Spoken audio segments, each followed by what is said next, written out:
What happens when a man who has everything discovers the wife he cast aside is the one person he can't afford to lose? Tonight, we delve into the story of Jason Sterling, a real estate tycoon who believed he held the world in his palm. He had the power, the penthouse, and the perfect mistress on his arm. But at the most important gala of his career, a single haunting melody from a forgotten corner of the room will shatter his perfect illusion. He's about to see his pregnant wife singing for spare change, and that's not even the biggest shock of the night.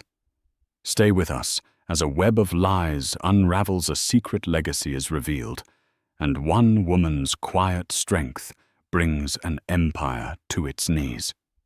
The city of Cascade Bay glittered below Jason Sterling's penthouse office like a carpet of scattered diamonds. From 50 stories up, the world felt orderly, conquerable, an extension of his own will. At 36, Jason had sculpted his life with the same ruthless precision he used to acquire and develop prime real estate. Sterling Holdings wasn't just a company, it was a monument to his ambition, and he was its untouchable king. The final guest list for the Hope Gala. Mr. Sterling, his assistant, a nervous young man named Leo, placed the tablet on the vast mahogany desk. Jason didn't look up from the architectural model of his latest project, the Aura Towers. Any changes Mr. Marcus Thorne's office confirmed his attendance. He'll be giving the keynote address as the primary sponsor. A sliver of genuine pleasure cut through Jason's practiced indifference. Marcus Thorne, the reclusive, almost mythical titan of industry and philanthropy. Thorne's endorsement of the Hope Gala, a charity event that doubled as the unofficial launch party for the Aura Towers project, was a coup. It cemented Sterling Holdings not just as a financial power, but as a pillar of the city's elite. "Excellent," Jason murmured, tracing the sleek lines of the model tower. "And my personal arrangements? All confirmed. A table for 2 front and center. Ms. Rossie's car will arrive at 7. Jason finally looked up, a ghost of a smile playing on his lips. Isabella Rossi. She was as flawless as the glass on his towers, stunning sharp, and reflecting his own success back at him. She was the perfect accessory for a man of his stature, unlike Alina. A flicker of irritation crossed his face at the thought of his wife. His pregnant wife. The marriage, once a comfortable if passionless arrangement, had become a source of constant friction. Alina, who had once been so accommodating and serene, had become difficult. The pregnancy had transformed her. She was emotional, withdrawn, and worst of all, she had started questioning him, questioning his late nights, his business trips, his very nature. The tranquility of his home had been replaced by a tense silence he couldn't stand. 2 months ago, it had all come to a head. A receipt found in a coat pocket. A name Isabella glimpsed on his phone screen. The ensuing argument had been ugly. Alina's tears, her accusations, had felt like an assault on his peace. "I give you everything, Alina," he had boomed, his voice echoing in their cavernous, minimalist apartment. "This home, this life, what more could you possibly want?" "You," she had whispered, her voice trembling but her eyes filled with a new defiant clarity. "I wanted you, Jason, the man I married. Not this hollow shell." In his rage, he'd uttered the words that had severed their life together. "If this life is so hollow, then you're free to leave it. See how you fare in the real world with nothing." He had meant it as a threat, a way to shock her back into submission. He controlled the joint accounts, the credit cards, the very roof over her head. She had nothing in her own name. He expected her to crumble. Instead, she had simply looked at him, a profound sadness in her eyes, and packed a single bag. He hadn't seen or heard from her since. At first it was a relief. The silence in the apartment was once again peaceful, not tense. He'd told himself she'd come crawling back within a week, humbled and ready to accept the reality of their arrangement. But a week turned into a month, then 2. His pride, colossal and stubborn, forbade him from seeking her out. She had made her choice. Now he had Isabella, who understood the rules of the game. She didn't ask for his heart. She asked for a front-row seat to his success, and that was a currency he was happy to trade in. Isabella is on her way up. Leo's voice broke his reverie. Send her in. Isabella Rossi swept into the office, a vision in emerald green silk that clung to her like a second skin. Her dark hair was styled in a sleek, severe bob, and her smile was a work of art, dazzling and utterly devoid of warmth. Darling, she purred, gliding across the room and draping herself over his chair, her expensive perfume filling the air. Staring at your kingdom. You look so powerful. She knew exactly what to say. She was an expert student of his ego. Just ensuring everything is perfect for tonight, he replied, accepting her kiss. Of course it will be perfect, she said, her fingers tracing the lapel of his tailored suit. We'll be the talk of the town. The powerful Jason Sterling and, well, me. She gave a little laugh. Everyone will finally see that you've moved on from that domestic situation. She never used Alina's name. To Isabella, Alina was a relic, an inconvenient footnote in Jason's story that was now thankfully over. She had watched Jason's marriage from a distance for a year, patiently waiting for a crack to appear. When she found her opening, she had been ruthlessly efficient. She offered Jason an escape, a world of glamour, excitement, and adoration, with none of the messy, emotional demands of a real relationship. The gala isn't about that, Jason said a little too sharply. It's about securing the final investors for the Aura project. It's about Marcus Thorne. And I will help you, Isabella said smoothly, sensing his slight annoyance. I know how to charm. I'll make sure every man in that room envies you, and every woman wants to be me. Marcus Thorne won't know what hit him. Jason relaxed. This was why she was perfect for tonight. She was a weapon in his social arsenal. She would be beautiful, charming, and utterly focused on the mission, solidifying his legacy. As they prepared to leave, his phone buzzed. It was a text from his lawyer. Still no response from Alina's counsel regarding the initial divorce papers. It's like she's fallen off the face of the earth.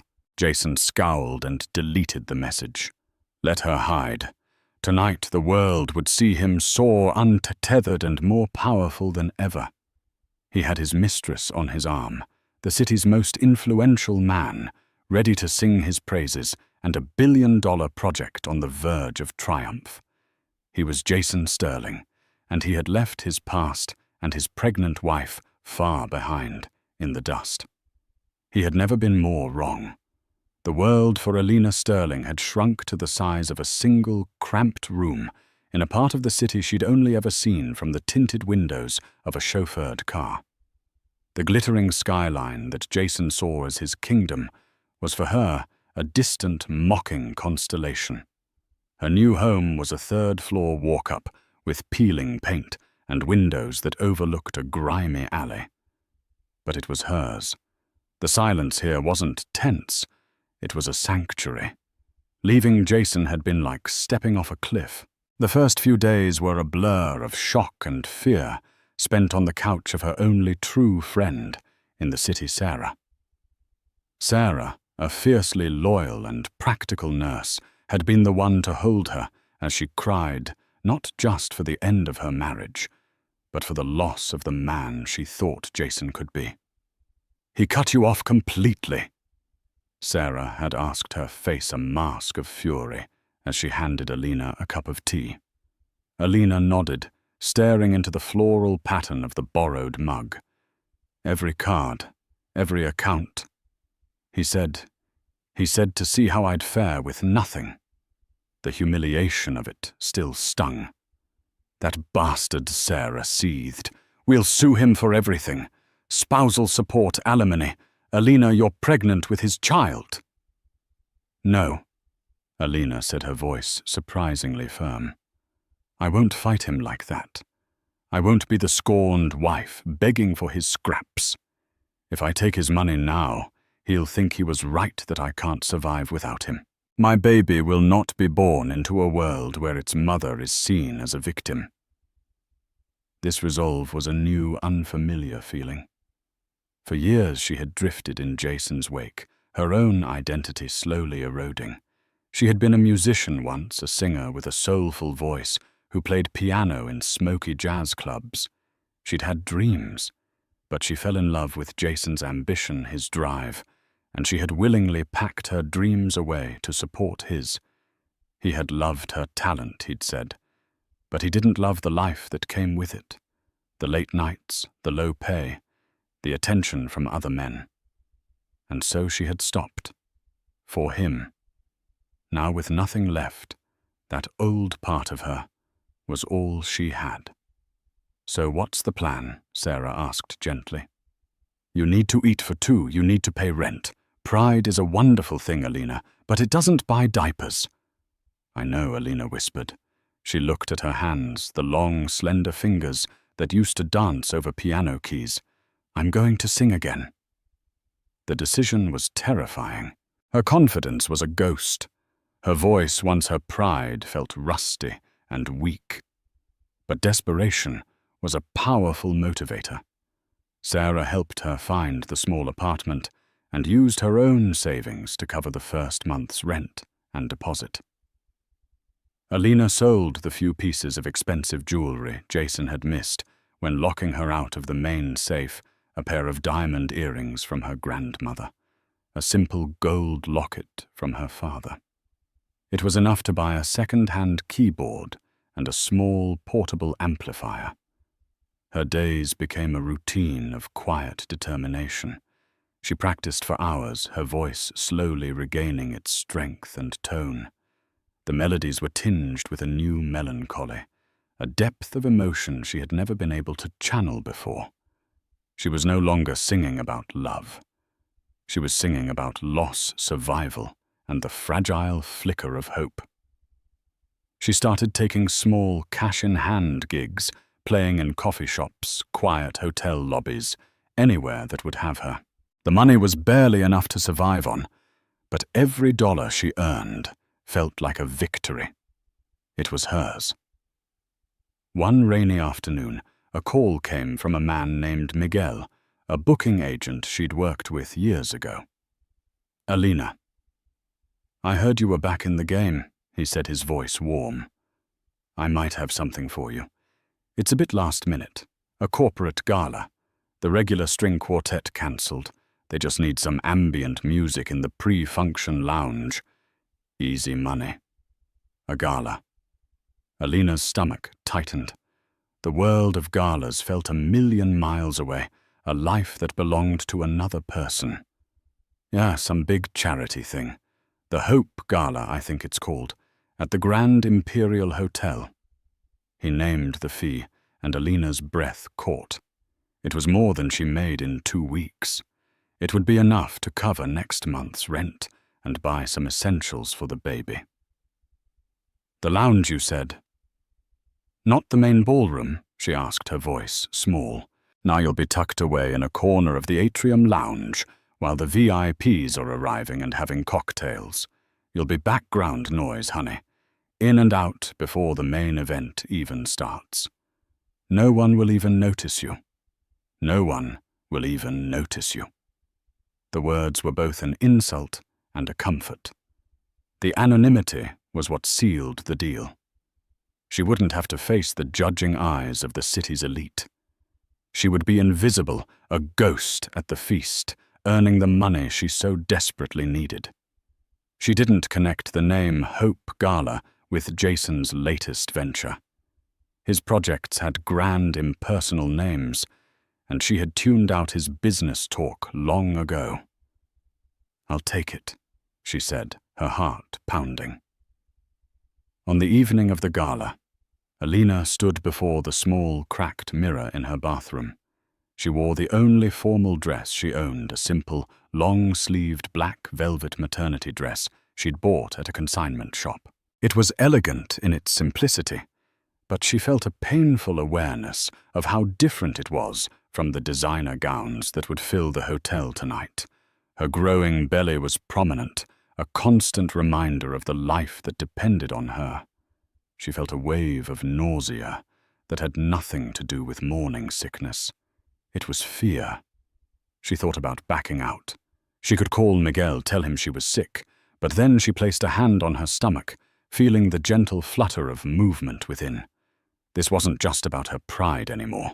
It was about her child. She would give this baby a life built on her own strength, not on a man's charity. She took a deep breath, grabbed her keyboard case, and walked out of her small apartment, heading towards the glittering world she had left behind, not as a guest, but as the help. She was walking back into the lion's den, completely unaware that the lion himself would be there waiting. The atrium lounge of the Grand Imperial Hotel was a masterpiece of ostentatious luxury. A cavernous space with a soaring glass ceiling, marble floors polished to a mirror shine, and a veritable forest of potted palms and white orchids. The air hummed with the sound of clinking champagne flutes and the low murmur of 100 conversations, all lubricated by wealth and influence. Jason Sterling stood near the grand entrance to the ballroom, a conquering hero in his element. With Isabella clinging possessively to his arm, he accepted compliments on the evening on his suit, on his vision for the Aura Towers. Each word of praise was a balm to his ego, reinforcing his decision to excise Alina from his life. This was where he belonged. "Jason, my boy." A portly city councilman clapped him on the shoulder. "Spectacular event, truly. And this lovely lady," he said, beaming at Isabella. "You've outdone yourself." Isabella glowed under the attention. "Jason is the one with the vision," she said, her voice dripping with practiced admiration. "I'm just lucky enough to be beside him." Jason smiled. She played her part to perfection. His eyes scanned the room, looking for Marcus Thorne. He needed tonight to be flawless. Meanwhile, tucked away in a dimly lit alcove near the cascading water feature, Alina set up her small keyboard. She felt utterly invisible. The well-dressed guests flowed past her little corner, without a second glance, their laughter and chatter a world away from her own reality. Her instructions were simple play for 90 minutes, mostly instrumental. Keep it soft. A small empty brandy snifter sat on the edge of her keyboard, placed there by the event manager. "For tips if you're lucky," he'd said with a shrug. The gesture felt both kind and deeply humiliating.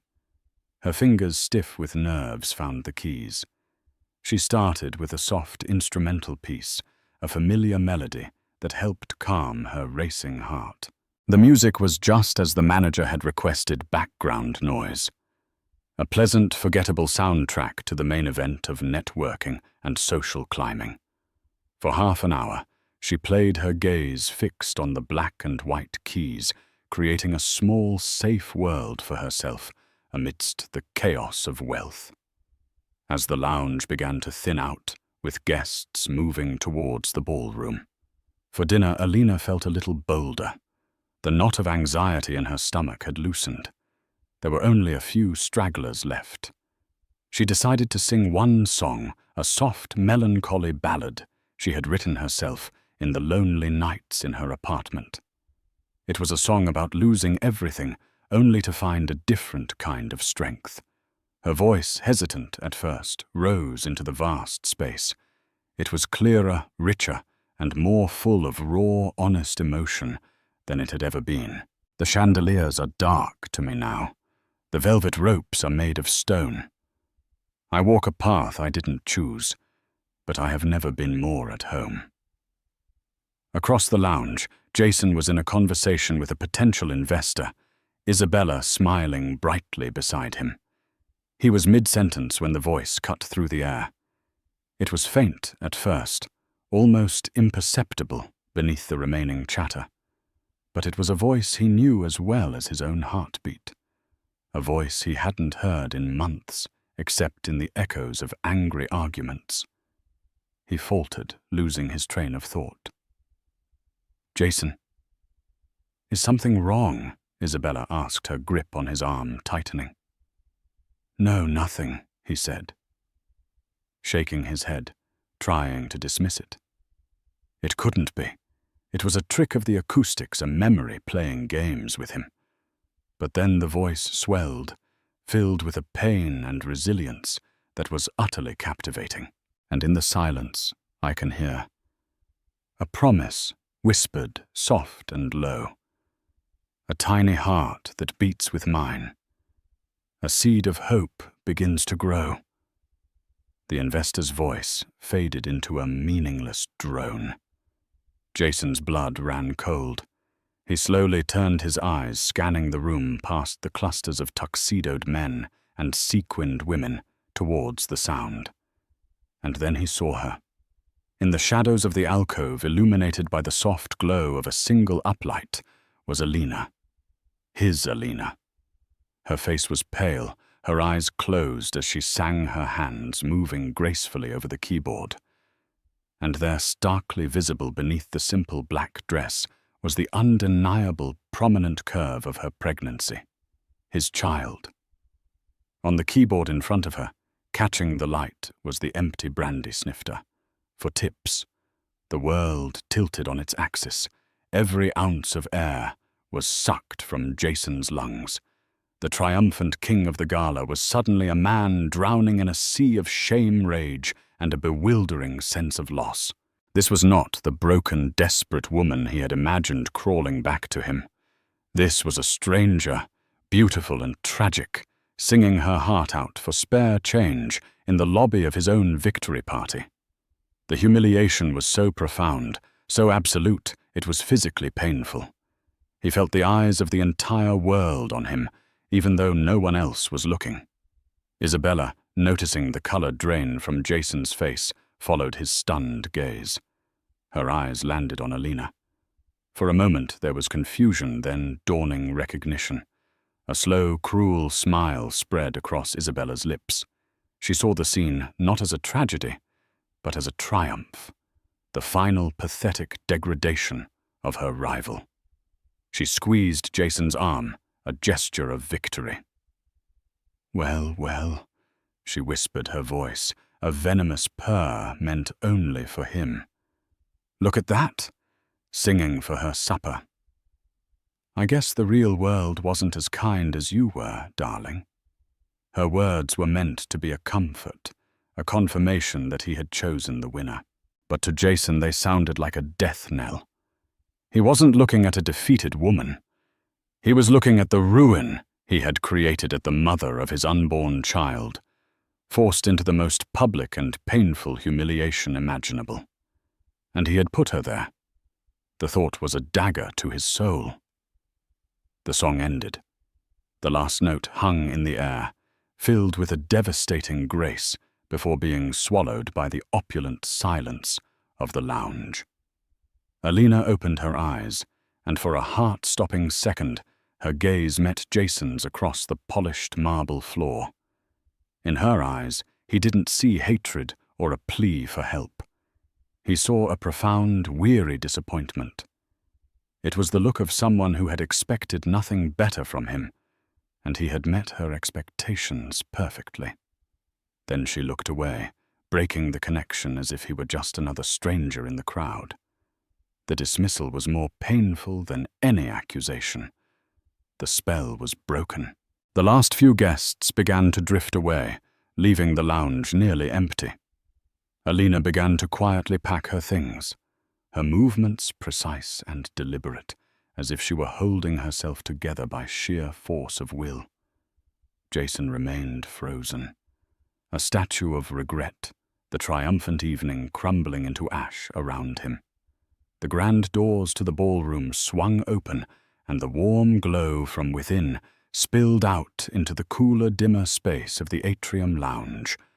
A wave of polite anticipatory applause washed over the marble floors. The dinner service was complete. The main event, the part of the evening that truly mattered for men like Jason Sterling, was about to begin. On the large video screens mounted near the entrance, the image resolved to show a distinguished silver-haired man stepping up to a podium. Marcus Thorne. Isabella, who had been impatiently watching Alina pack her last cable, instantly shifted into high alert. Her entire posture changed, becoming taut with ambition. She gripped Jason's arm, her perfectly manicured nails pressing into the fine wool of his suit. "Jason, darling." "It's starting," she whispered, her voice a low, urgent hum. "That's him. He's about to speak. We need to be in there, right at the front, where he can see us when he's finished." But Jason's attention was elsewhere. He was transfixed by the pathetic yet oddly dignified tableau in the alcove. Alina was methodically coiling a power cord, her movements precise and contained, as if she were focusing on this one simple task to keep herself from shattering. She was 1,000,000 miles away, lost in her own private world of quiet shame. The sight both repulsed and fascinated him.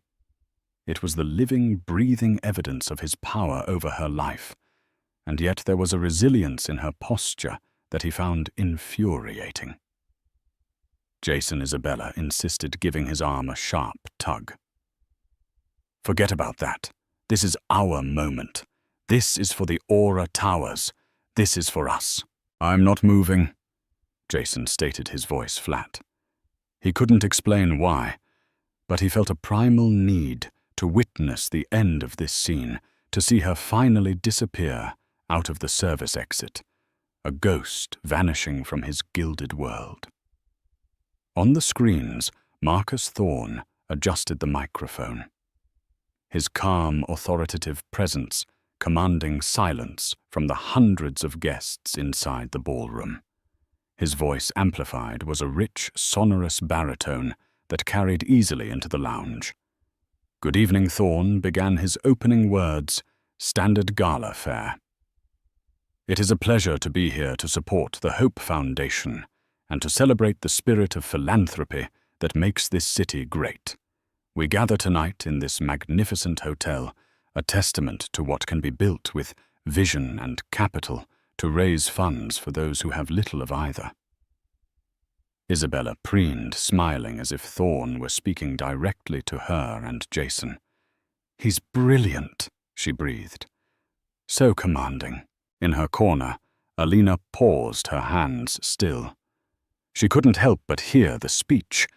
She just wanted to leave, to melt away into the anonymity of the night, but the voice from the ballroom held her captive. She kept her back to the room, hoping her smallness would render her invisible. Thorne continued, his tone shifting subtly, becoming more personal. "But I don't want to talk about buildings tonight. I want to talk about foundations, not the concrete and steel that hold up our skyscrapers, but the personal foundations that hold up our lives' integrity, loyalty, and promises kept." Jason shifted his weight, a flicker of annoyance crossing his face. He hated these sentimental philosophical speeches. They were inefficient, a waste of time that could be better spent networking. He wanted Thorne to get to the point, to praise Sterling Holdings, to endorse the Aura project, to cement Jason's position at the apex of the city's business community. Decades ago, Thorne's voice grew quieter, more reflective, drawing the audience in. I was a young man with more ambition than sense, and I was lucky enough to have a partner, a man who was more than a partner. He was my conscience, my North Star. He was the most brilliant engineer I ever knew, but his true genius was in his character. He was kind, he was honorable, and he believed that the true measure of a man's success was not the size of his bank account, but the strength and love within his family. His name was William O'Connell. The name dropped into the quiet lounge like a physical object. In the alcove, Alina's entire body went rigid. A sharp, audible gasp escaped her lips, and her hand flew to her chest, pressing against her heart, as if to keep it from beating out of her body. William O'Connell, her father, her vibrant, loving, long-dead father. A torrent of memories flooded her, his laugh echoing in their old house, the smell of sawdust on his clothes, the feel of his hand engulfing hers.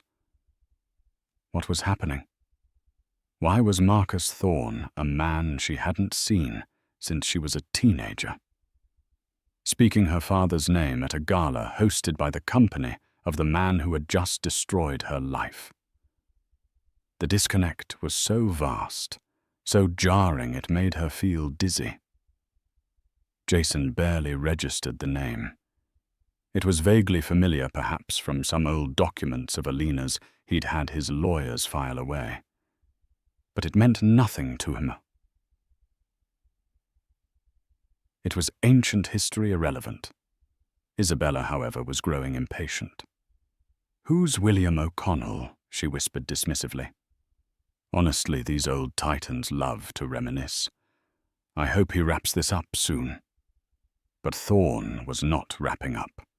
He was leaning forward, his gaze intense, even on the video screen. "William was taken from us far too soon in a tragic accident, and he left behind a legacy of innovation that became the bedrock of my own success. But more importantly, he left behind a daughter, a little girl with her father's brilliant mind and her mother's beautiful, soulful voice." Alina began to tremble, her knuckles white as she gripped the edge of her keyboard. He was talking about her. The private, sacred grief she carried was being laid bare in this palace of glass and greed. She felt exposed, vulnerable, as if a spotlight had been thrown upon her in her dark corner. Before he died, Thorne's voice was thick with an emotion that was undeniably real. I made him a promise. I promised I would always look out for his little girl, that I would be a guardian for her, a protector in my stead.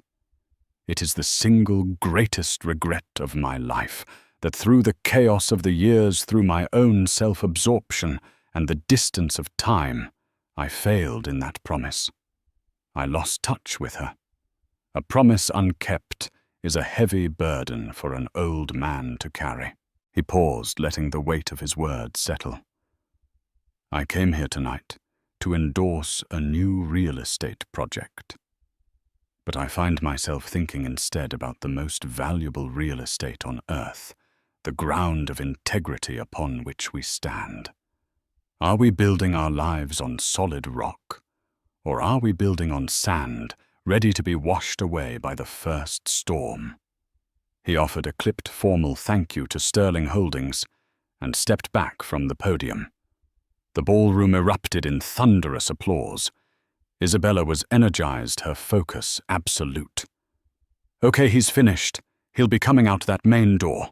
Let's move." Now Jason Thorne did indeed exit the ballroom, shaking one or two hands perfunctorily as he stepped back into the lounge. Immediately, a small phalanx of the city's most important figures. The mayor, 2 councilmen, a rival developer, began to move towards him, their faces arranged in masks of eager deference. But Marcus Thorne had the unique ability to make powerful men feel insignificant. He raised a hand, a gesture that was not a request, but a command, and the swarm of sycophants froze in its tracks. He did not smile. His face was a thunderous mask of grim determination. His eyes, sharp and intelligent, swept the room with an unnerving intensity. They bypassed the mayor, dismissed the councilman. They swept right past Jason and Isabella as if they were nothing more than decorative statues. He was looking for someone. And then his gaze locked onto the alcove, onto the lone, trembling woman in the simple black velvet dress. The atmosphere in the lounge shifted. The air grew thick, charged with an invisible electricity. Marcus Thorne, a man whose time was valued in the thousands of dollars per minute, began to walk. Not toward the exit, not toward the bar, but straight across the vast expanse of polished marble. Each step was deliberate, purposeful, echoing slightly in the stunned silence. From Alina's perspective, the world seemed to slow down. This legendary figure, this ghost from her father's past, was gliding towards her. It didn't feel real. He must be heading for a private exit behind her, she thought. He couldn't possibly be walking towards her. But he kept coming. His eyes fixed on hers, and in their depths she saw a flicker of recognition, then shock, then a dawning, terrible sorrow. He stopped directly in front of her. He was taller than she remembered, more imposing. He looked at her face, pale and tear-streaked. His gaze dropped to her swollen belly, then to the worn keyboard case, and finally to the ultimate symbol of her degradation, the empty brandy snifter sitting on her amplifier. A flicker of something cold and furious passed through his eyes. "Alina," he said, his voice now, a low, gentle rumble that was somehow more powerful than his amplified speech. Alina O'Connell. She could only manage a choked, almost inaudible sound, nodding as fresh tears spilled down her cheeks. "My dear girl." He breathed the words laden with years of unspoken regret.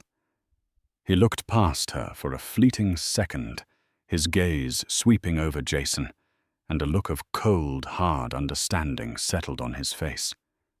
He looked back at Alina. "Oh, my child, what has happened to you? Why didn't you ever call me?" Before she could even think to answer, he did something that sent a seismic shockwave through the room. Marcus Thorne, the untouchable titan. The kingmaker of Cascade Bay reached out and pulled her into a firm, protective, paternal embrace. He wrapped his arms around her, shielding her small frame with his own, tucking her head against his shoulder as if to protect her from the prying eyes of the entire world. It was not a polite hug.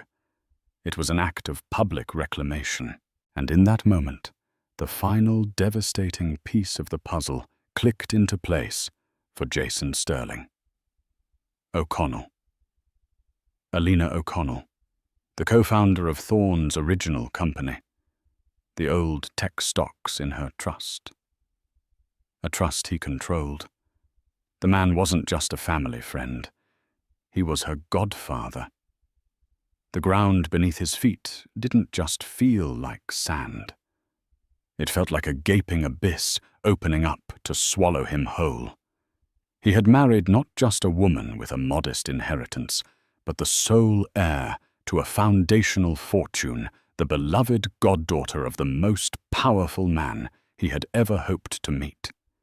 And he had cast her out to sing for tips. The wave of nausea that hit him was so intense, he had to grip a nearby table to steady himself. This was not a setback. This was not a miscalculation. This was annihilation. But his internal collapse was silent. Isabella's was anything but. She stood frozen, her mouth slightly agape, her perfect makeup unable to hide the ghastly pale shock on her face. Her mind, which processed the world in a ruthless calculus of power, status, and advantage, was short-circuiting. The pawn she had been mocking all night had just been revealed as the queen. The man she had identified as the ultimate prize had just aligned himself body and soul with her enemy. Her entire strategy, her life's ambition, had been built on seducing and securing Jason Sterling, a man she saw as a king. But in that instant, she saw him for what he now was, the court jester who had drunkenly insulted the true monarch. Her future didn't just crumble, it was detonated. The visions of penthouses, yachts, and front-row seats at fashion shows evaporated, replaced by the horrifying image of Marcus Thorne's cold, disapproving eyes. The social ladder she had been so desperately climbing had been kicked out from under her, sending her into a free fall. The air in her lungs seemed to vanish. The glittering lights of the lounge began to blur, collapsing into a dark tunnel. The muffled sound of her own frantic heartbeat pounded in her ears. A strangled, pathetic whimper escaped her lips. Her eyes, wide with pure, unadulterated terror, rolled back in her head. Her knees buckled, and with all the grace of a puppet whose strings had been cut, Isabella Rossi collapsed onto the cold, unforgiving marble floor in a heap of emerald silk and shattered dreams. The polished silver doors of the service elevator slid shut, eclipsing the image of Alina's tear-streaked but resolute face. For Jason, it was as if the sun had been permanently extinguished, plunging him into an immediate and chilling twilight. The faint whir of the elevator's ascent was the sound of his entire world being lifted away from him, leaving him stranded on the cold marble floor of his own ruined monument. The commotion around Isabella was a distant, irritating buzz. Paramedics, efficient and impersonal, had helped her into a sitting position. Her face was a wreck of smeared mascara and blotchy skin. Her previous glamour vanished, replaced by a raw, desperate panic. Her eyes found Jason's across the now cavernous space, and she stumbled to her feet, shrugging off the paramedic's steadying hand. "Jason," she hissed, her voice a ragged tear in the heavy silence. She stalked towards him, her movements jerky and unbalanced. "Did you see that? Did you hear him? This is your fault, you and your pathetic, secretive little wife." Jason looked at her, but he didn't truly see her. He saw a symptom of his own disease, a fatal attraction to surfaces, to reflections of his own ambition. Isabella had been a mirror, and now that mirror was shattered, showing only the ugly reality beneath. "My fault," he repeated, his voice dangerously low, a stark contrast to her screeching. "You were the one who laughed. You called her pathetic. You stood beside me and gloated while the mother of my child was being publicly humiliated. You saw weakness, Isabella. Marcus Thorne saw strength. That is the difference between you and him. It's the difference between failure and power." Her face contorted in disbelief, then rage. "How dare you? I did this for us. I was cementing our place." "There is no us," Jason said, the words falling from his lips with the finality of stones dropping into a well. "There is only you and the consequences of your choices, just as there is only me." He turned his back on her, a gesture of ultimate dismissal. He heard a strangled sob behind him, the sound of her heels clicking away in a frantic, undignified retreat. She was swept away by the current of her own social ruin, a footnote in a story that was now entirely about him, Alina and the Titan, whose enmity he had so spectacularly earned. The whispers started then, rising like smoke from the embers of the evening. They were quiet, but they carried. He could feel the weight of hundreds of eyes on him, no longer with admiration or envy, but with a morbid, pitying curiosity. The city councilman, who had clapped him on the back earlier, now pointedly turned to discuss the floral arrangements with his wife. A banker whose funding was critical for the Aura Towers project suddenly found an urgent reason to check his phone, his face a grim mask. Jason was no longer a host or a visionary. He was a contamination, a walking scandal to be avoided at all costs. He left without a word, slipping through a side exit like a trespasser. The drive back to the penthouse was a blur. The glittering city lights, which had once filled him with a sense of ownership, now seemed to mock him, each light a star in a galaxy to which he no longer belonged.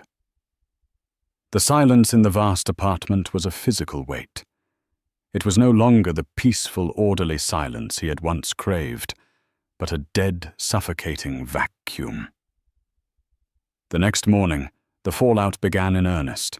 The first call was from his assistant, Leo, his voice trembling. "Mr. Sterling, the board members for the Henderson acquisition have indefinitely postponed the final signing meeting." It was the first domino. By noon, 3 more multi-million-dollar deals had been similarly postponed. By the end of the day, an online financial journal had published an article titled "Scandal at the Sterling Gala Tycoon's Empire Shaken as Marcus Thorne Intervenes." The story was speculative, but damning, painting a picture of marital cruelty and a dramatic public confrontation. His name, once a byword for success, was becoming synonymous with scandal. A week later, a courier delivered a thick, cream-colored envelope. It bore the letterhead of the most prestigious and feared law firm in the country, Thorne, Alistair and Finch. Inside, the language was precise, merciless, and utterly terrifying. It informed him of a comprehensive forensic audit of all marital assets, citing a breach of fiduciary duty concerning the management of Alina O'Connell Sterling's inheritance. It spoke of gross negligence and deliberate misallocation of funds for high-risk personal ventures. It was a declaration of war, meticulously drafted to dismantle him piece by piece. He tried to fight back. He called his own lawyers, blustering about slander and invasion of privacy, but they were cowed. Jason, his lead counsel, had said, his voice strained, "You don't seem to understand. This isn't a negotiation. This is Marcus Thorne. We can delay, we can mitigate, but we cannot win. He has unlimited resources and, from the looks of it, a deeply personal motivation. Our best strategy is to limit the damage." The damage, however, was a flood. He sat in a glass-walled boardroom, trying to project an aura of calm confidence to a consortium of Japanese investors, but they weren't looking at him. They were glancing at each other, their faces impassive. One of them slid a tablet across the table. On the screen was a new article, this one from a society blog, featuring a paparazzi photo of Alina, visibly pregnant, walking into Marcus Thorne's office building. The headline was simple: "O'Connell heiress takes refuge with godfather." The deal was dead before he even opened his mouth. Desperation began to set in. He drove to Sarah's neighborhood, the one place he thought Alina might be. He parked down the street, feeling like a stalker. He saw Sarah leave for work. He waited, his heart pounding, hoping for a glimpse of Alina.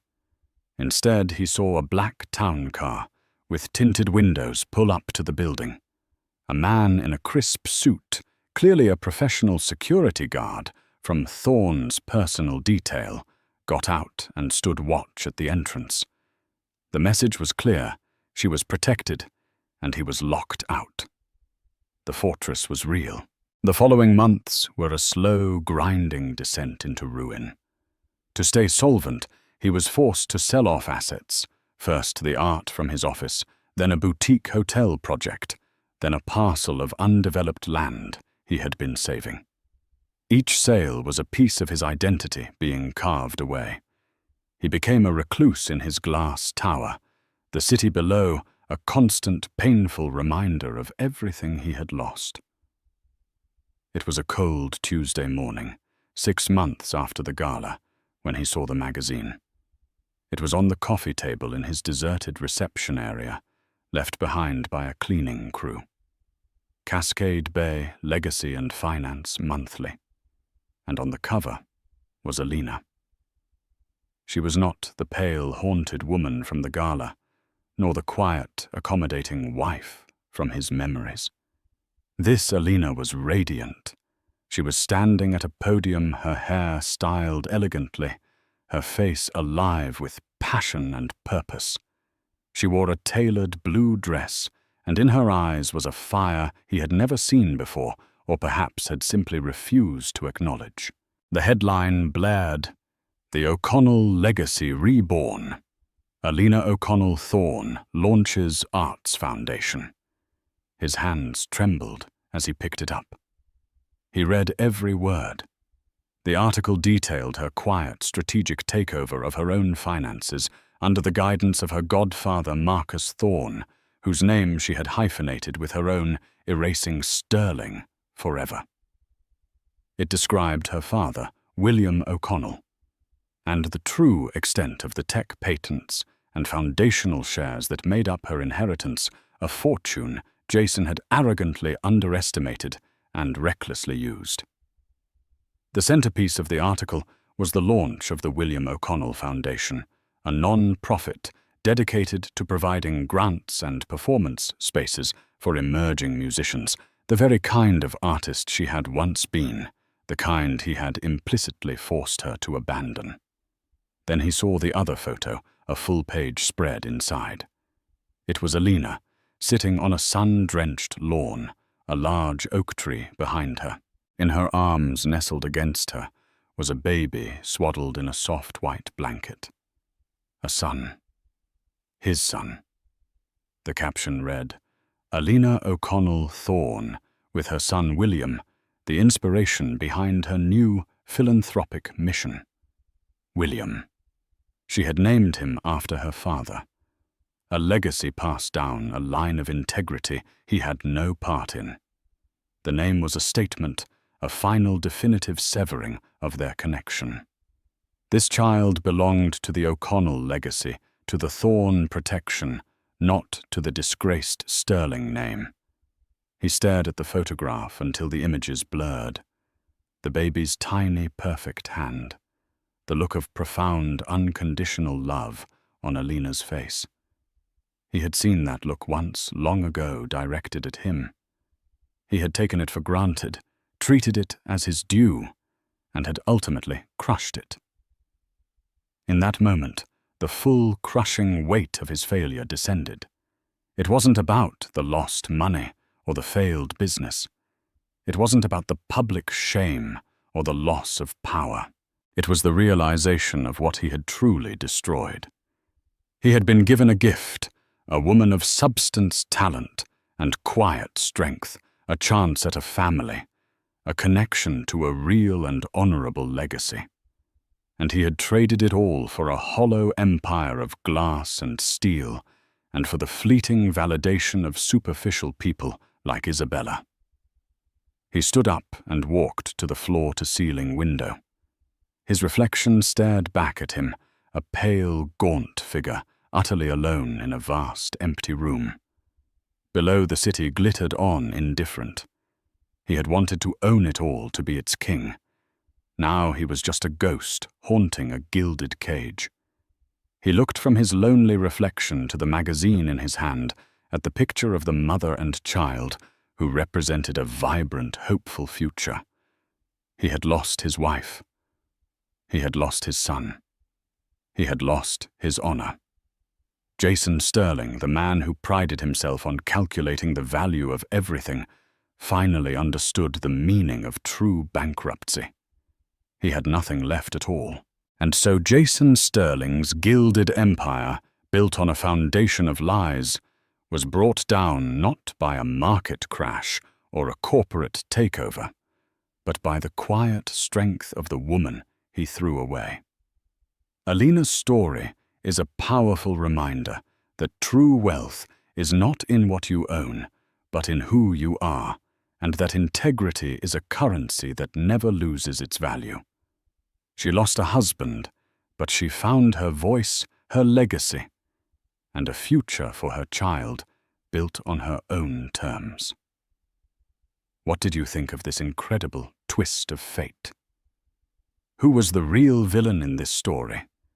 The cheating husband or the ambitious mistress? Let us know your thoughts in the comments below. If this story of poetic justice and ultimate vindication moved you, please give this video a thumbs up and share it with someone who loves a good story. And don't forget to subscribe to our channel and hit the notification bell so you never miss another tale of drama, betrayal, and triumphant revenge. Thanks for listening. A whisper can shatter glass, but a billionaire's toast can shatter a life.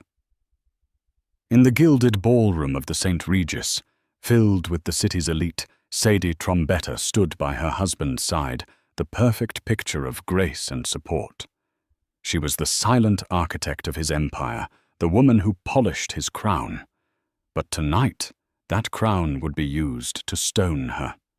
In front of hundreds of flashing cameras and judging eyes, her husband, Gregory Lancaster, would raise a champagne flute, not to their decade of marriage, but to the woman standing beside him, his mistress. This is the story of a public humiliation that backfired spectacularly, proving that the quietest person in the room is often the most powerful. The Trombetta Lancaster penthouse on Park Avenue was less a home and more a museum of a life curated for public consumption. Sunlight carefully filtered through floor-to-ceiling windows, glinted off sterile glass sculptures, and cast long shadows across vast empty marble floors. It was a space designed to impress, not to comfort. For Sadie Trombetta, it was the beautiful, silent cage she had helped build. For the past week, Sadie had been living on a diet of black coffee and adrenaline, orchestrating the final details of the 10th annual Lancaster Foundation Charity Gala. It was the crown jewel of New York's social calendar, an event that wasn't just about raising money for pediatric care, but about cementing her husband, Gregory Lancaster, as a titan of industry with a heart of gold. Every detail from the Michelin-starred menu to the specific shade of orchid in the centerpieces had passed through her discerning hands. She had negotiated with vendors, charmed stubborn donors, and personally vetted the seating chart to ensure a perfect alchemy of power, influence, and old money. This evening, as she fastened a string of heirloom pearls around her neck, she caught her reflection in the mirror. Her gown, a deep sapphire silk that matched her eyes, was a statement of understated elegance.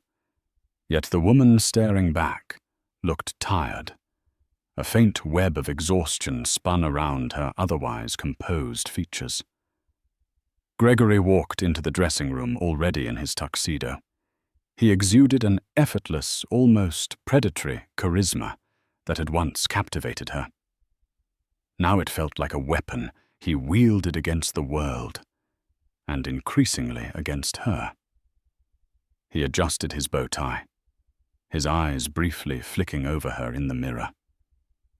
"The car is waiting," he said, his tone clipped. There was no compliment on her dress, no acknowledgement of the weeks of work she'd poured into his gala. "Everything is set," Sadie replied, her voice smooth and even, a practiced calm she had perfected over years. The catering manager confirmed the final numbers. "Senator Thompson's security detail has been briefed. The auction items are all accounted for." "Good," he grunted, checking his reflection one last time. "I need tonight to go perfectly. The Horizon merger is at a delicate stage. A flawless public image is non-negotiable. His merger, his public image. It was always his. She had been the one who identified the potential in Horizon Corp, who had spent months building the financial models and strategic analyses that made the merger viable. She had presented the entire file to him, a neatly packaged key to the next stage of his empire. He had taken it, smiled, and presented it to the board as his own stroke of genius. It was their silent, toxic dance. She was the architect. He was the name on the building. A notification buzzed on his phone. A faint, almost imperceptible smile touched his lips as he read the message. A secret smile. It was a look Sadie had come to recognize and dread. It was never for her. "Is everything all right, Gregory?" She asked the question, a fragile test of the chasm between them. He pocketed the phone, his expression hardening back into a mask of indifference. "Everything's fine. Just a last-minute confirmation from a new protégé I'm mentoring. Brenda Shaw. Brilliant girl. She's making waves in the marketing department. I invited her to the gala. It's important to nurture young talent. Brenda Shaw." The name hung in the air, thick and suffocating. Sadie had heard the whispers. A woman in her late 20s, ambitious, beautiful, and a constant presence in Gregory's orbit. Sadie had seen her once in the lobby of Lancaster Industries, all sharp angles and a hungry smile. The mentoring was a poorly veiled excuse, an insult to Sadie's intelligence. "That's thoughtful of you," Sadie managed to say the words, tasting like ash. Her heart, a small weary bird, beat erratically against the bars of her ribs. She knew what this was. He was escalating, growing bolder, testing how much she would endure in silence. "She'll be at my table," he added, a casual, deliberate cruelty in his tone. He was moving a chess piece, daring her to react. Sadie's hands clenched at her sides, the fine silk of her dress crinkling under the pressure. The seating chart she had spent a week perfecting a delicate balance of egos and alliances was being redrawn at the last second to accommodate his affair. But to protest to show her pain would be to lose. In their world, emotion was a weakness, and Gregory despised weakness. So she simply nodded. "I'll inform the event staff to add a place setting." His eyes narrowed slightly, as if disappointed by her lack of a dramatic response. He wanted a fight, a scene, something to justify his narrative that she was difficult, that he was the victim. She refused to give it to him. As they descended in the private elevator, the silence between them was a heavy, suffocating blanket. Sadie focused on the smooth, cool feel of the pearl necklace against her skin. It had been a gift from her father on her wedding day. "Remember who you are, Sadie," he had told her.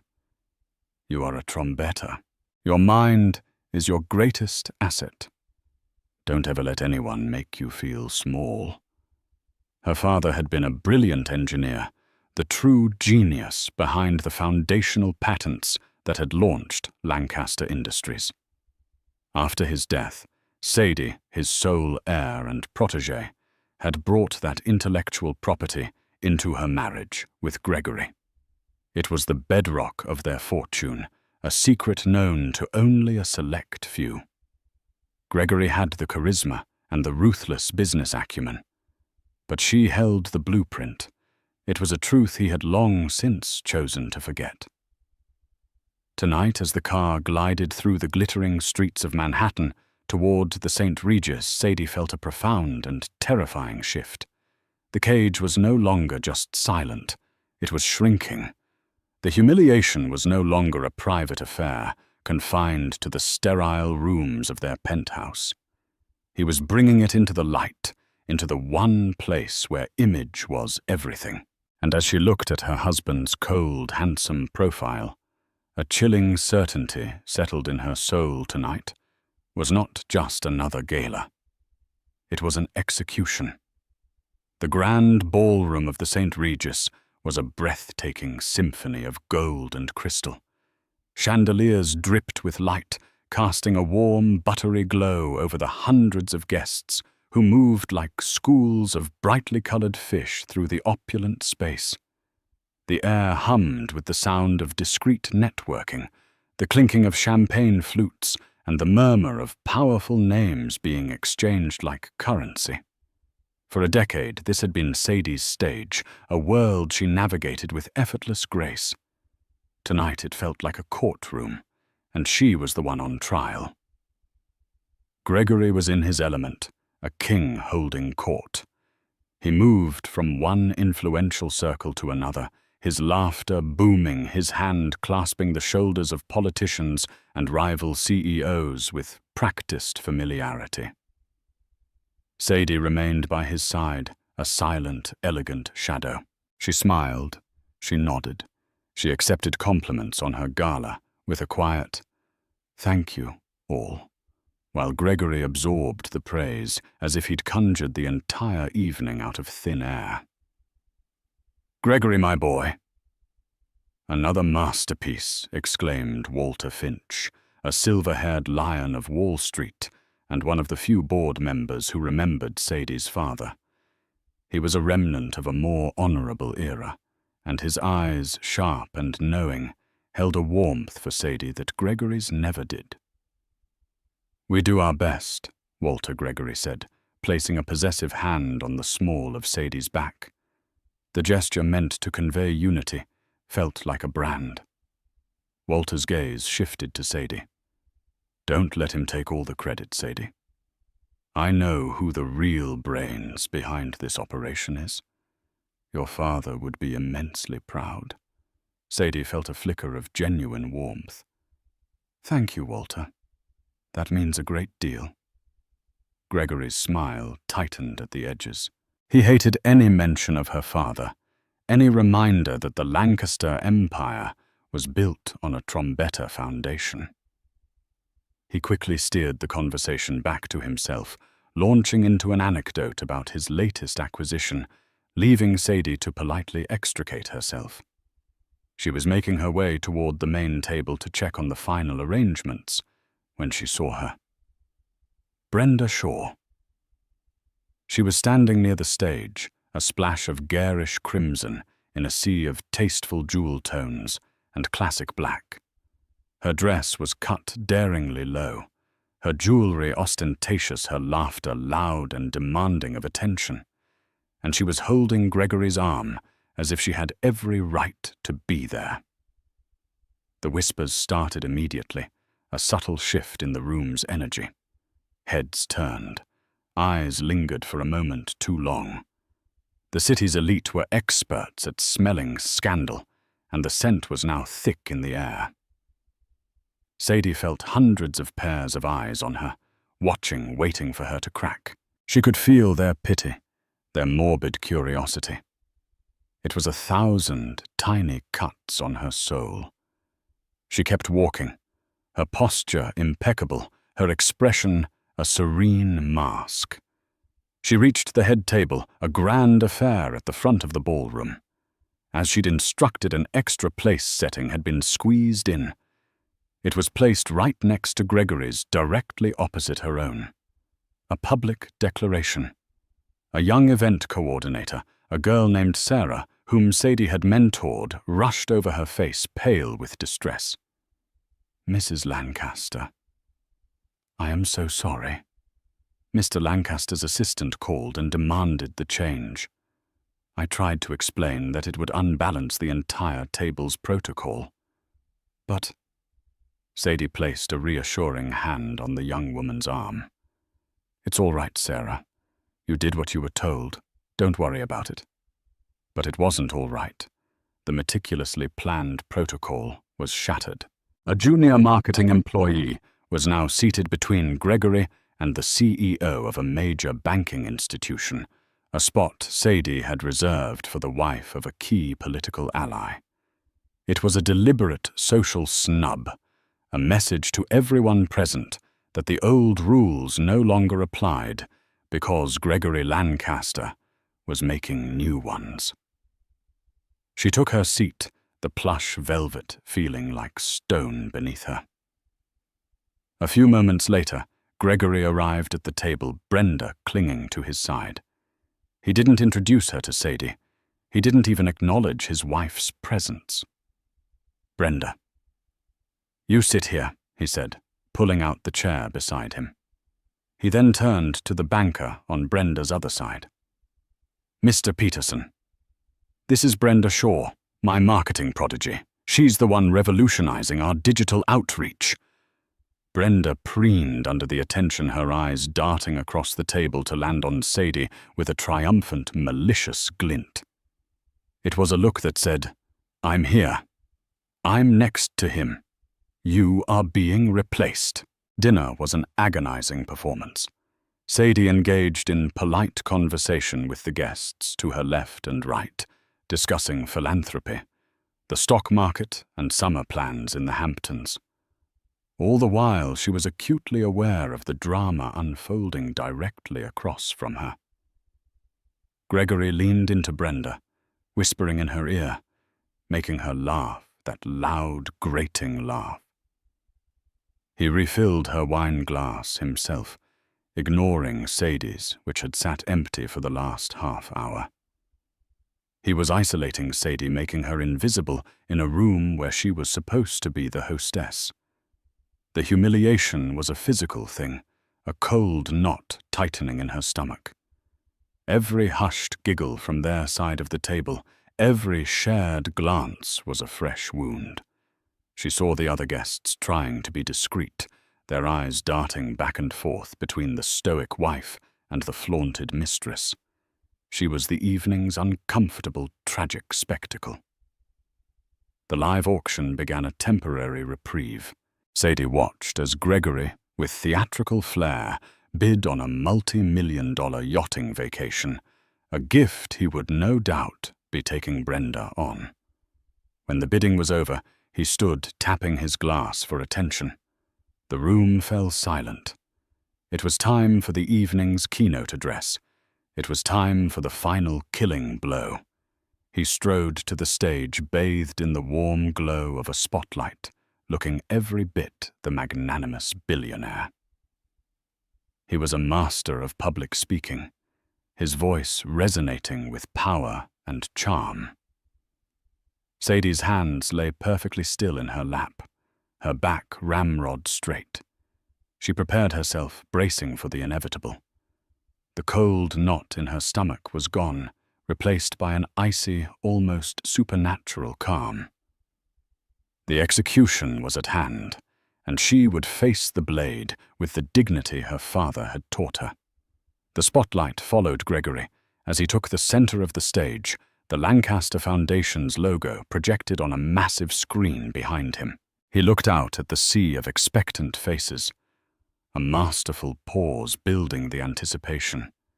He was a performer, and this was his grandest stage. "Thank you all for being here tonight." He began, his voice a smooth, confident baritone that filled every corner of the ballroom. 10 years. For 10 years, the Lancaster Foundation has been a beacon of hope, a force for change touching countless lives. Tonight, we have raised a record-breaking $50 million for children's hospitals across the nation. A wave of thunderous applause swept through the room. Sadie clapped along with the others, her expression unreadable. Her mind was a fortress, its walls reinforced against the impending assault. Gregory let the applause die down before continuing. "A man is only as strong as the team behind him. I am surrounded by the best and the brightest, my board, my executives, our tireless staff. You are the engines of our success, and you have my deepest gratitude." He went on, thanking specific donors, name-dropping politicians, and weaving a compelling narrative of compassionate capitalism. He was brilliant at it. He could sell ice in a blizzard, and the audience was captivated, hanging on his every word. Sadie listened, a detached observer, as he spoke of vision, legacy, and the future. Her future. The future she had meticulously planned and was now being written out of word by painful word.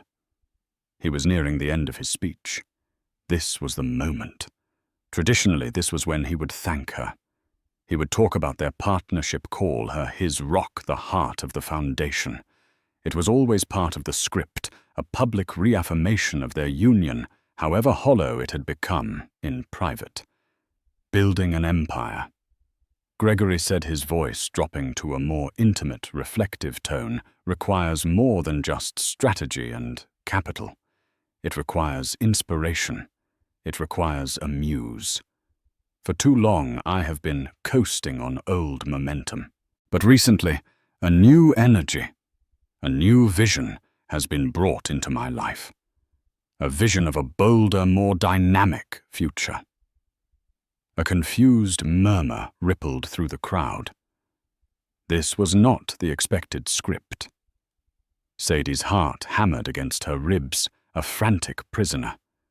She kept her eyes fixed on her husband, her face a porcelain mask. Gregory's eyes scanned the head table, deliberately passing over Sadie without a flicker of recognition. They landed on Brenda Shaw. He smiled, a genuine, dazzling smile that he hadn't directed at his wife in years. True inspiration is rare, he declared, his voice ringing with conviction. It's a spark that can relight the fire of ambition, and I have found that spark. So tonight, I want to end with a special toast, a toast to the future. He gestured towards Brenda. Brenda, would you please join me on stage? Gasps echoed through the ballroom. It was a shocking, breathtaking breach of every known social and corporate protocol. Brenda, looking momentarily stunned, but recovering quickly, practically floated from her seat. Her crimson dress a slash of defiance as she walked to the stage. She joined Gregory in the spotlight, a triumphant smirk playing on her lips. Gregory took her hand, holding it up for all to see. This is Brenda Shaw. She is not just a rising star in my company. She is my muse. Her passion, her fearless creativity, her vision for what Lancaster Industries can become. It is the future. The humiliation was absolute. It was a physical blow sucking the air from Sadie's lungs. He wasn't just acknowledging his mistress. He was anointing her as his successor, his partner in front of the entire world that mattered to them. He was erasing Sadie publicly, declaring her irrelevant. A waiter following a prearranged cue from Gregory's assistant appeared with 2 glasses of champagne on a silver tray. Gregory took them, handing one to Brenda. He raised his glass high, the crystal catching the light. To Brenda, he boomed, his voice resonating with finality, to the future of the Lancaster legacy. The silence in the ballroom was deafening. No one knew what to do. A few people, mostly Gregory's sycophants, began to clap uncertainly. Others just stared, their faces a mixture of shock, pity, and morbid fascination. Walter Finch at the head table looked apoplectic, his face flushed with rage on Sadie's behalf. Brenda beamed, drinking in the spotlight. She took a sip of champagne, her eyes locking with Sadie's across the room in a final victorious stare. In that moment, something inside Sadie broke. But it wasn't her spirit. It was the last fragile chain of loyalty and love that had kept her bound to this man for a decade. The pain was immense, a white-hot agony that seared through her. But beneath the pain, something else was being forged, a cold, hard, diamond-sharp resolve. She did not cry. She did not scream. She did not run. Slowly, deliberately, Sadie Trombetta stood up. Her movement was so full of quiet, regal grace that it commanded the room's attention more effectively than any outburst could have. The scattered, awkward clapping faltered and died. Every eye in the ballroom, including Gregory's and Brenda's on stage, turned to her. She held their gazes for a single, silent moment. She looked at her husband, the man who had just tried to destroy her, and she felt nothing but a profound, icy clarity. Then, without a word, she turned and walked away. She didn't hurry. Her steps were measured, and even as she navigated between the tables, her head held high, her back straight as a steel rod. The silence followed her a tangible presence. It was a walk of quiet defiance, a queen abdicating a corrupt throne. She didn't look back. She didn't need to. She already knew what she had to do. The execution had failed. The war had just begun. The walk out of the St. Regis Ballroom was the longest of Sadie's life. Each step was a conscious effort to project a serenity she did not feel. The burning agony in her chest was a stark contrast to the icy composure of her exterior.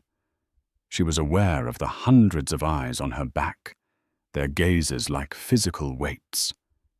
She did not falter. As she passed through the grand lobby, the doorman who had known her for years rushed to open the door, his face a mask of concern. "Mrs. Lancaster. Hasta. Are you all right? Shall I call your driver?" "Thank you, Michael, but that won't be necessary," she said, her voice surprisingly steady. "I'll get my own car." The crisp night air was a welcome shock to her system. She took a deep breath, the cold filling her lungs and clearing a fraction of the chaos in her mind. She didn't want her driver. She didn't want to go back to the penthouse. That place wasn't a home. It was a monument to a lie. And she would not spend another night within its walls. "Sadie, wait." She turned to see Walter Finch hurrying toward her, his face etched with fury and concern. He bypassed the doorman and stood before her on the pavement, his overcoat unbuttoned.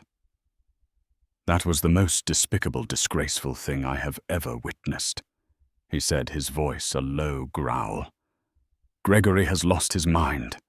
In all my years, I have never seen such a public act of cruelty and self-sabotage." Tears pricked at the back of Sadie's eyes, but she refused to let them fall. Walter's genuine outrage was a balm on her raw, wounded spirit. "He wanted to break me, Walter." "He's a fool," Walter spat. "He's always been a fool for a pretty face, but this is a strategic catastrophe, to humiliate you of all people. Does he have any idea what this will do to his reputation? To the company's image, he doesn't care." Sadie said, a chilling certainty in her voice. "He believes he's untouchable. He thinks I'm just a wife, a hostess, an asset he can depreciate and replace at will." Walter looked at her, his sharp eyes seeing past the sapphire gown and the pearls to the steel beneath. "He's forgotten who you are, hasn't he? He's forgotten that your father's genius is the very ground his company stands on." A single bitter tear finally escaped and traced a path down her cheek. She wiped it away with an impatient gesture. "He hasn't forgotten Walter. He's chosen to ignore it. For years he's convinced himself the Trombetta legacy is his to command." "Then it's time to remind him," Walter said, his tone shifting from anger to strategic resolve.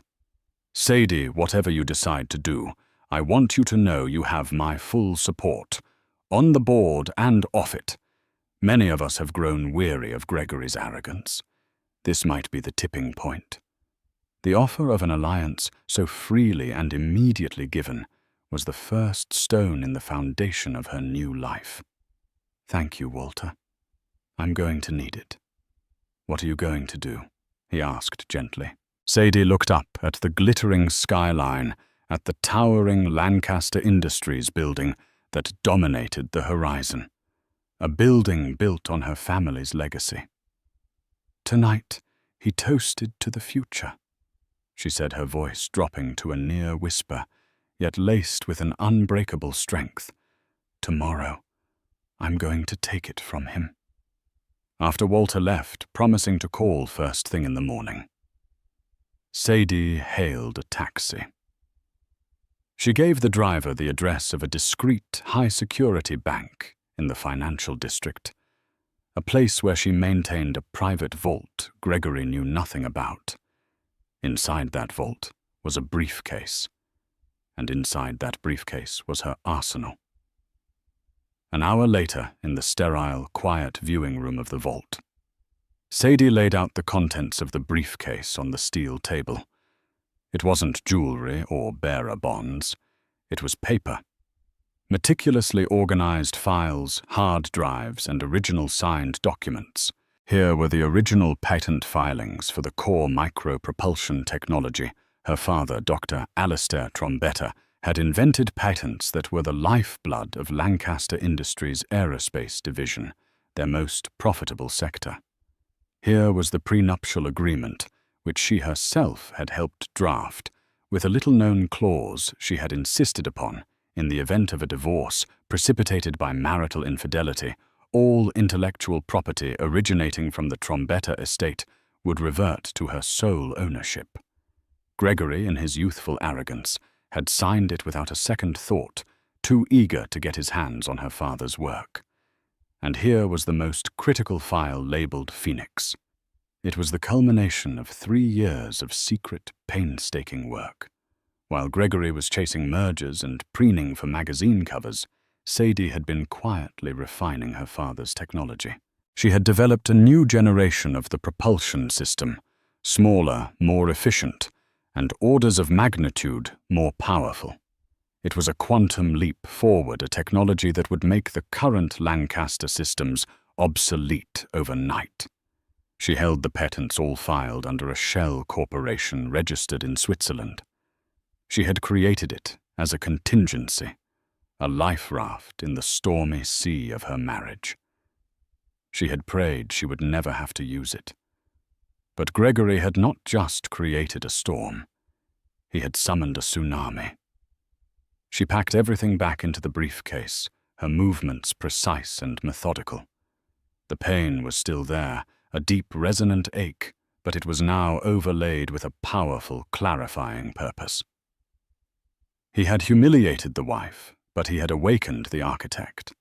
She took a taxi to a small boutique hotel in Soho, where she checked in under her maiden name. From the quiet of her room, overlooking a city that was still buzzing from the scandal she had fled, she opened her laptop. Her fingers flew across the keyboard, typing an email with a single encrypted attachment. The subject line read, "Extraordinary Board Meeting. Urgent."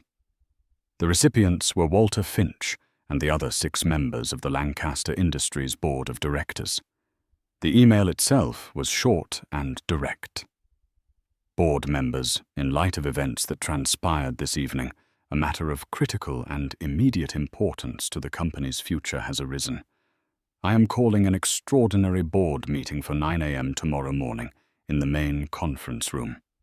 Please ensure your attendance. The future of Lancaster Industries is at stake. Regards, Sadie Trombetta. She signed with her maiden name. A deliberate choice. A declaration. The age of Mrs. Lancaster was over. Sadie Trombetta was back in business. The Lancaster Industries boardroom was a theater of power situated on the 80th floor with a panoramic view of the city Gregory believed he owned. It was a cold, imposing space of dark wood, black leather, and brushed steel designed to intimidate. At precisely 9 a.m., Sadie Trombetta walked in, not as the chairman's wife, but as a principal shareholder and the holder of the company's foundational legacy. She was dressed in a charcoal gray power suit, her hair pulled back in a severe, elegant chignon. Her face was devoid of makeup, save for a slash of defiant red lipstick. She carried a slim leather briefcase and radiated an aura of unshakable calm. The board members were already assembled, their expressions a mixture of curiosity, apprehension, and from a few of Gregory's cronies, unconcealed hostility. Walter Finch sat at the far end of the long mahogany table. He gave Sadie a subtle, encouraging nod. Gregory was the last to arrive, striding in 5 minutes late, with an air of theatrical nonchalance. He wore a smug, dismissive smile, clearly believing this meeting was nothing more than a hysterical woman's desperate ploy for a more favorable divorce settlement. Brenda Shaw was not with him. This was a stage she had no access to. "Sadie," he said, his voice dripping with condescension as he took his seat at the head of the table. "I assume this little bit of drama has a purpose. If you're here to discuss our separation, I can assure you my lawyers will be generous. There's no need to involve the board in our private marital squabbles." Sadie didn't even look at him. She placed her briefcase on the table and opened it with a quiet click. "This isn't about our marriage, Gregory. This is about the gross mismanagement of this company's most vital assets, specifically its intellectual property." A murmur went through the room. This was not what they had expected. Gregory scoffed. "My management has resulted in a 300% increase in shareholder value over the last decade. The numbers speak for themselves." "The numbers are built on a foundation you don't own," Sadie stated, her voice cutting through the tension like a scalpel. She took out a file and slid a copy in front of each board member. "This is the original licensing agreement, signed between my father, Dr. Alistair Trombetta, and a nascent Lancaster Industries 30 years ago. It granted the company use of his patents, not ownership." She then distributed a second document. "And this is our prenuptial agreement. I direct your attention to Clause 11, Section B, the Infidelity and Intellectual Property Clause. It clearly states that upon a legal separation initiated due to proven marital infidelity, all rights and licenses associated with the Trombetta patent portfolio revert to me, immediately and entirely." The silence in the room was absolute, broken only by the frantic rustling of paper as the board members read the clause. Gregory's face, which had been a mask of arrogant amusement, began to crumble. He snatched the paper, his eyes scanning the text with growing panic. He remembered the clause now, a distant memory of something he'd dismissed as irrelevant legal jargon from a naive young woman. "This is ridiculous," he blustered, his voice losing its confident timbre. "You can't prove a thing. A toast at a party is not legal proof of infidelity." "Isn't it?" Sadie replied coolly. "There were over 500 witnesses, Gregory, including half a dozen journalists who are already writing articles about your muse. My legal team seems to think it's a slam dunk, but we don't even need to go there." She paused, letting the weight of her words settle. Then she played her trump card. "The truth is, the Trombetta patent portfolio is about to become obsolete anyway." From her briefcase, she produced a single, sleek tablet. She connected it to the boardroom's main screen, and a 3D schematic of a new revolutionary micro-propulsion engine appeared rotating slowly in the air. "This," she announced, her voice ringing with the pride and authority of its creator, "is the Phoenix engine. It's a next-generation propulsion system based on my father's work, but redesigned by me. It is 20% smaller, 40% more fuel-efficient, and 3 times more powerful than anything currently used by Lancaster Aerospace. It renders every single one of your current flagship products and your multi-billion-dollar military contracts instantly outdated." The board stared, mesmerized and horrified. They were businessmen. They understood immediately the cataclysmic implications of what they were seeing. "The patents for the Phoenix engine are airtight, filed internationally," and are held by a private technology firm. Sadie continued, her gaze sweeping over their stunned faces. A firm which I own outright. She turned her eyes on Gregory for the first time, and he visibly recoiled from the cold fire in her stare. You publicly declared I was part of the past, Gregory. You toasted to a new future with your muse. You were right about one thing. A new future is here, but it's mine. Walter Finch finally spoke, his voice grave. Sadie, what is your proposal? It's not a proposal. It's a choice, she said, standing to her full height. Option 1. Lancaster Industries enters into an exclusive licensing deal with my company for the Phoenix engine. The terms will be steep, and they will include the immediate removal of Gregory Lancaster as CEO and chairman of the board for gross fiduciary negligence and bringing the company into public disrepute. She let that sink in before delivering the final blow. Option 2. You side with him. I walk out of this room, and within 6 months I will launch a competitor funded by your rivals that will gut Lancaster Aerospace and devalue this company's stock by half. Your shareholders will never forgive you. Checkmate. Gregory was pale, his hands trembling. You can't do this, he whispered the words, utterly devoid of their usual power. This is my company. I built this. You built nothing. Sadie's voice cracked like a whip, her composure finally giving way to a decade of suppressed rage.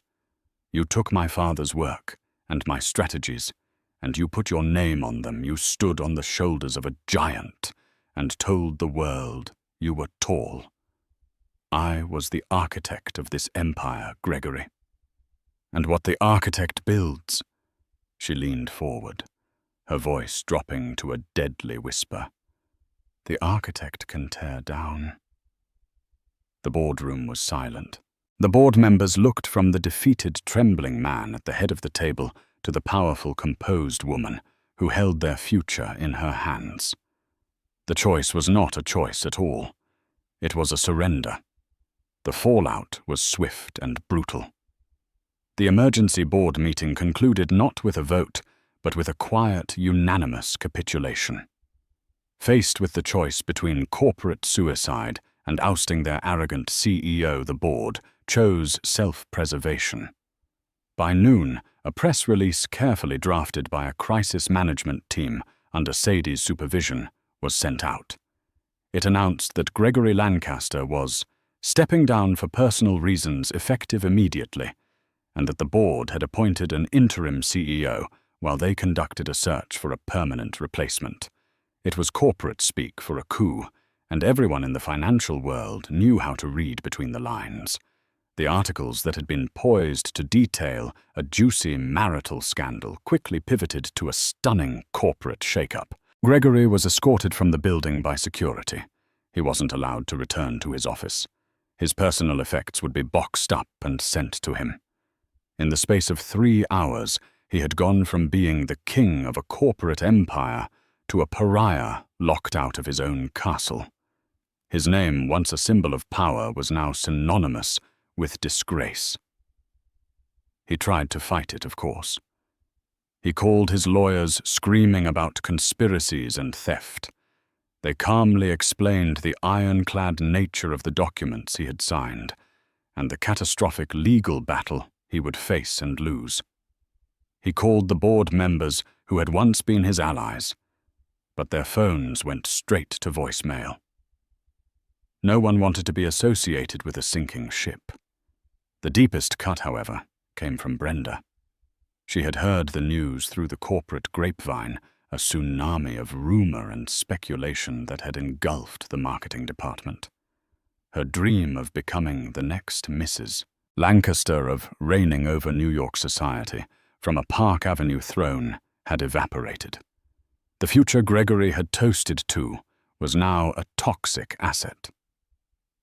Gregory found her packing her things in the small, trendy apartment he leased for her in Chelsea. There were no tears, no words of comfort. Her eyes, which had looked at him with such adoration the night before, were now cold and hard as granite. "What are you doing?" he asked, his voice hoarse with disbelief. "I'm leaving Greg," she said, not bothering to look at him as she folded a designer blouse into a suitcase. "This isn't what I signed up for. We can fight this. This is a temporary setback. I'll start over. I'll build something bigger," he pleaded, the desperation raw in his voice. Brenda finally stopped and looked at him, a cruel, pitying smirk on her face. You didn't build anything. She did. We all know it now. You were just the salesman, the brand. And the brand is worthless now. I attached myself to a rocket ship, Greg not a lead balloon. Her words were a perfect, brutal echo of Sadie's. The realization hit him with the force of a physical blow. Brenda hadn't been drawn to him, but to the power and status that Sadie had created for him. He was just the vessel, and now the vessel was empty. "So that's it," he stammered. "After everything." "Don't be so dramatic," she scoffed, snapping the suitcase shut. "We had fun. But I have a career to think about. Being the disgraced ex-CEO's girlfriend isn't a good look." She walked to the door, pausing to deliver one final devastating blow. "By the way, I've already reached out to the new interim CEO. I'm pitching a new marketing strategy. It's all about rebranding and moving on from the toxicity of the past leadership." She left without a backward glance, leaving him standing alone in the apartment that was no longer his, surrounded by the ghost of a future he had stolen and lost. Meanwhile, Sadie was moving with quiet efficiency. She didn't gloat. She didn't celebrate. She worked. She oversaw the transition, ensuring stability for the employees and shareholders.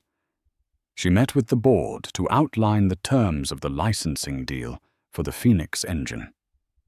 A deal that would make her one of the most powerful figures in the tech industry.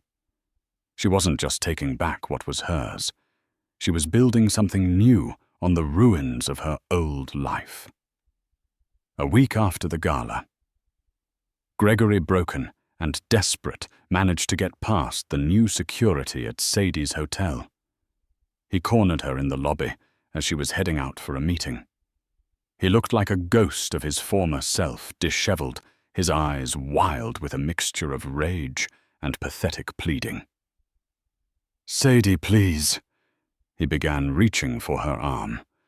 She pulled away, her expression impassive. 2 hotel security guards immediately moved closer. "You can't just take everything," he said, his voice cracking. 15 years of my life. My life. "Gregory," she corrected him, her voice low but firm. "You didn't just have an affair. You tried to publicly annihilate me. You stood on a stage and declared me worthless, obsolete. You thought you could throw me away like a broken object. But you made one critical mistake." What he whispered. "You forgot I was the one who designed the object," she said. "And I built in a kill switch." She turned and walked away, leaving him standing there, a relic in the lobby of a world that had already moved on without him. He was no longer a billionaire, no longer a titan of industry. He was just a man who had burned down his own empire, leaving nothing but a throne of ashes. 6 months later, the grand ballroom of the St. Regis was reborn. The heavy, oppressive golds and deep crimsons that had defined Gregory's era of decadent power were gone, replaced by a palette of cool silver, deep midnight blue, and brilliant white. The lighting was crisp and modern, illuminating not just the guests, but also the sleek prototypes and interactive displays of cutting-edge technology showcased around the room's perimeter. The air itself felt different, lighter, charged with the buzz of genuine excitement and intellectual curiosity, rather than the tense transactional hum of old money and backroom deals. This was the inaugural Trombetta Prize for Innovation Gala, and it was a world away from the suffocating grandeur of the past. At the center of it all, standing at a minimalist lectern on the stage, was Sadie Trombetta. She wore a gown of shimmering liquid silver that caught the light with her every movement, a deliberate choice that made her look less like a hostess and more like a celestial body around which this new universe orbited. She was not the silent partner or the graceful shadow tonight. She was the sun. As the CEO and founder of Phoenix Technologies, she had, in a breathtakingly short time, reshaped the landscape of the aerospace industry.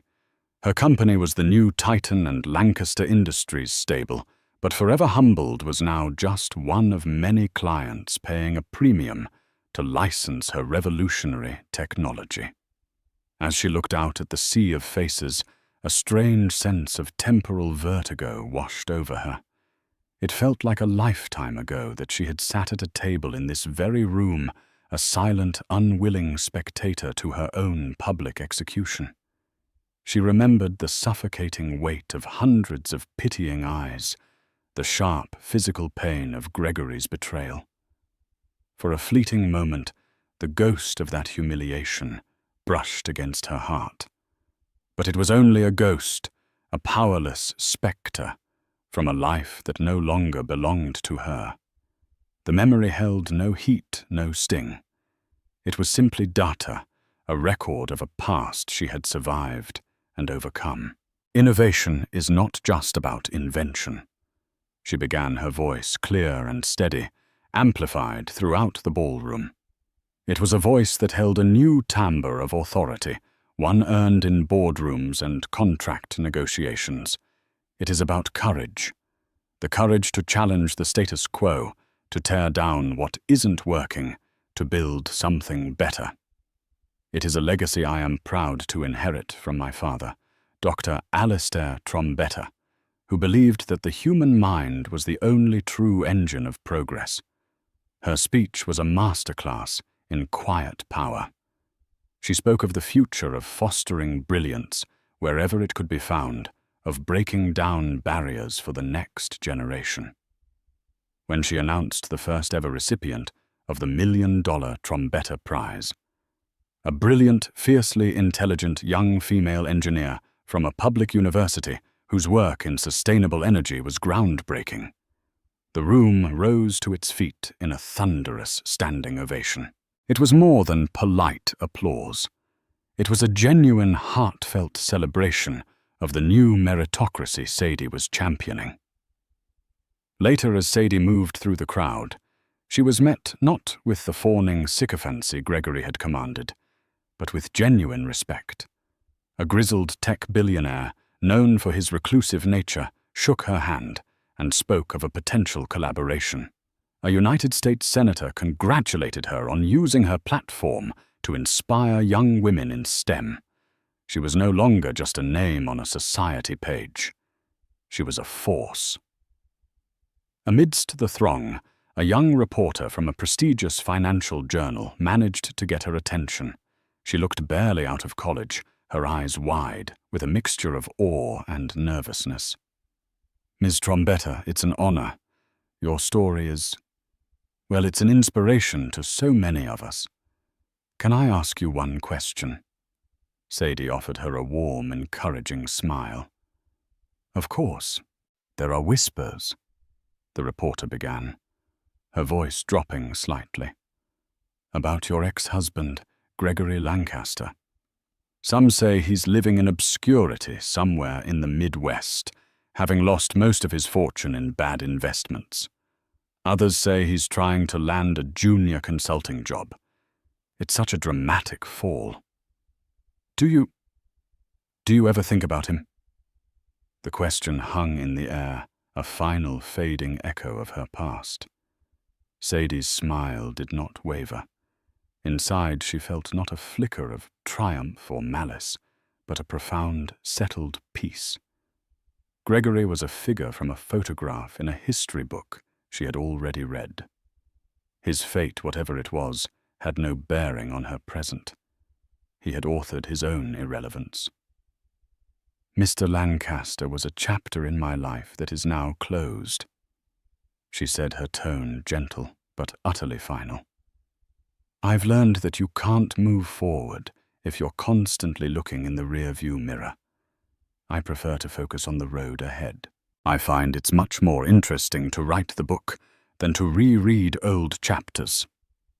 The young reporter simply nodded, looking more inspired than ever.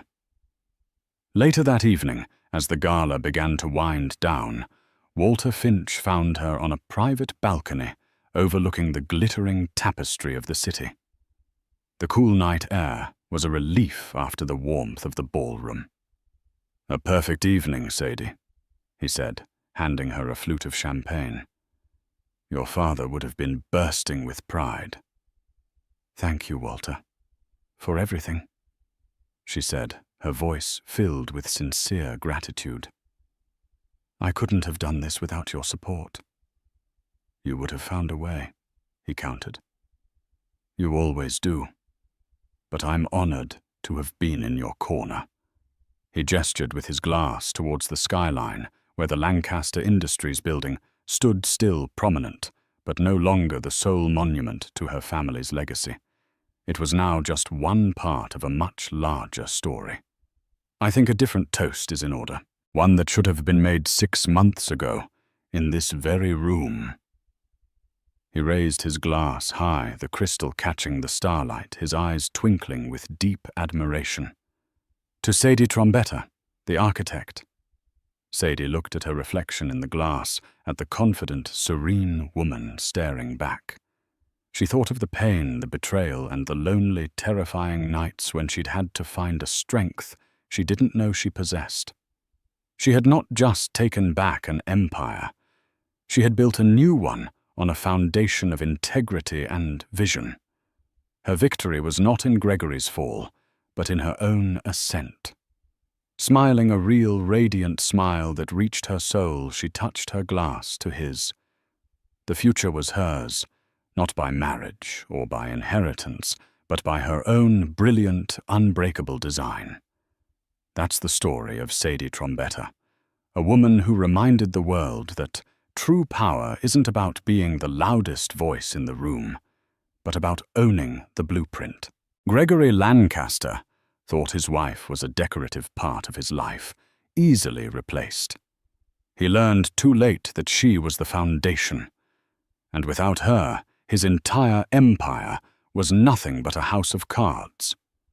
Her journey from silent partner to industry leader is a powerful lesson in self-worth and the ultimate karma for anyone who mistakes quiet strength for weakness.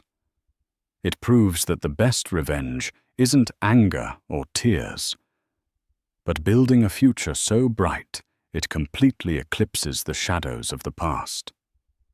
If this story resonated with you, please hit that like button. Share it with someone who needs to hear it, and subscribe to the channel for more stories of justice and empowerment. What did you think of Sadie's comeback? Let us know in the comments below.